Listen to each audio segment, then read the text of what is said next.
In every generation, there comes a soul who walks through fire, not by escaping the flames, but by carrying such deep stillness that the fire forgets how to burn. A person who can speak to kings without fear, and to beggars without pride. Someone whose words feel like rain after a long drought, and whose silence feels more powerful than 1,000 voices shouting at once. For many across centuries, that soul was Krishna. Not only the divine flute player from Vrindavan. Not only the charioteer who guided Arjuna on the battlefield. But someone who entered every space with a calm so complete, it brought others back to themselves. He could win hearts without flattery. He could quiet storms without resistance. He could see through lies, without ever needing to raise his voice. Today, we might call such a person a diplomat. But Krishna was something more. He was a mirror, a presence so pure, so steady, that even the most powerful rulers felt their pride soften in his company. In a world where most were ruled by ego and ambition, Krishna showed how to move with grace, not by giving up what he believed, but by expressing it with compassion. He didn't need a throne to influence kings. He didn't need weapons to protect truth. His power came from inner clarity. His balance gave him strength. And his stillness became his greatest form of leadership. You could see this especially in the way he moved through royal courts. Not as a ruler, not even as a commander.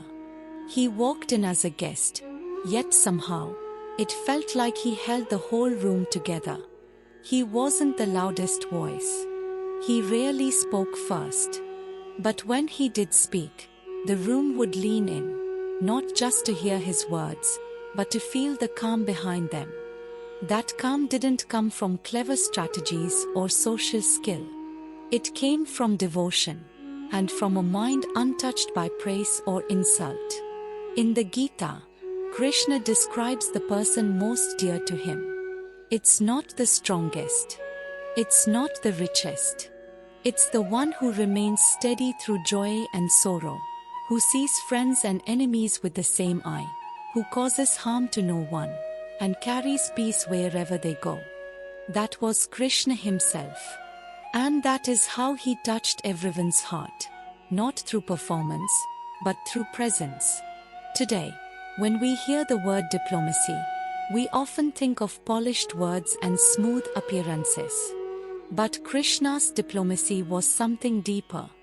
It was alignment. His inner world was so stable, so balanced, that it naturally brought balance to everything around him. He didn't pretend to like everyone. He simply didn't let dislike disturb his clarity. Whether he stood before Duryodhan, the prince consumed by pride, or Vidura, the humble voice of wisdom, Krishna responded with the same dignity, the same patience, the same gentle truth.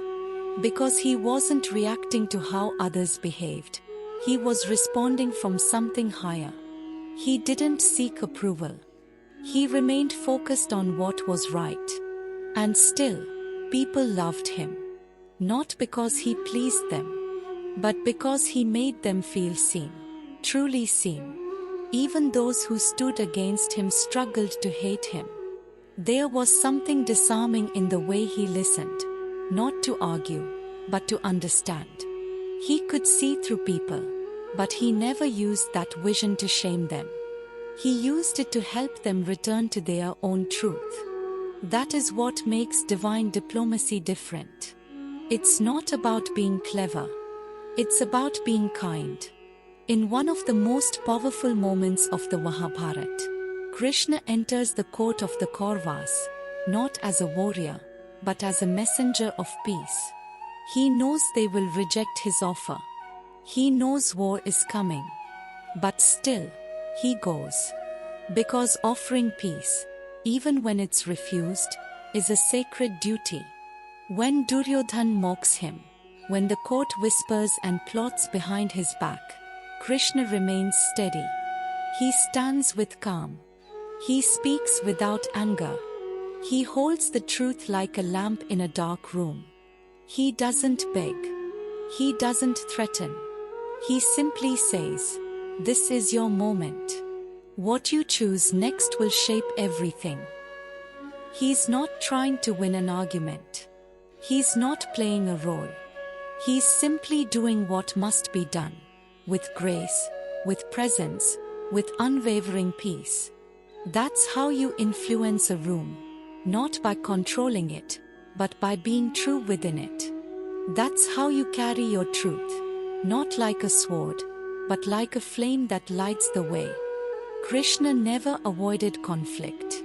He simply didn't allow conflict to change who he was. Even in the heart of war, with arrows flying and tempers burning, he sat calmly on Arjuna's chariot, not only guiding the horses, but guiding the soul of a friend lost in confusion. He didn't push Arjuna to fight. He gave him vision. He gave him space. He gave him the freedom to choose. Because true leadership doesn't control. It awakens. And Krishna did that, again and again, in palaces, in villages, in people's hearts. He reminded them who they really were, not by preaching, but by being. He walked into every room with such calm that even restless minds began to slow down. That's what made him unforgettable. He didn't chase loyalty. He didn't need applause. He didn't even need to be remembered. He just showed up, with a clean heart, a clear mind, and a purpose that came from within. And through that, he showed the world a different kind of power, one that comes not from dominating others, but from mastering yourself.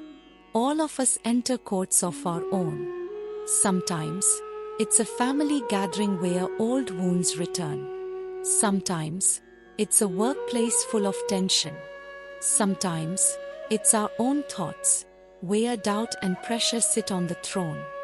But the question is the same in every court. Will we lose ourselves trying to win? Or will we carry ourselves like Krishna, calm, steady, kind, and quietly strong? Because real diplomacy isn't a performance. It's presence. It's the stillness that reminds others of what's true. It's the heart that holds love, even when things don't go our way. It's the ability to speak, not to impress, but to uplift.